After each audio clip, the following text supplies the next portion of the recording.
Okay, I'm going to look at setting a new starting point on a shape in OptiScout.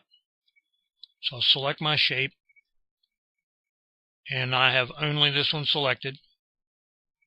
I'll go over here to node editing. I can also go over to edit nodes here. Doesn't matter which one I do, but I want to make sure that I'm on this shape.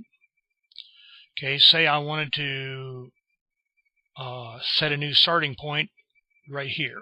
So I can right click here and I can say new starting point, and there's my new starting point on this shape. If I didn't like that, say I wanted to do it right here in the center, I think I would have to insert a point right here first.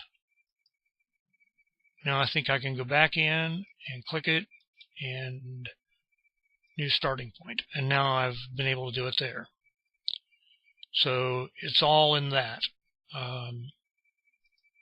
Node editing, then select what you want to do, right click, you get a menu, and here's the menus that you'd get, and any of these things would work then.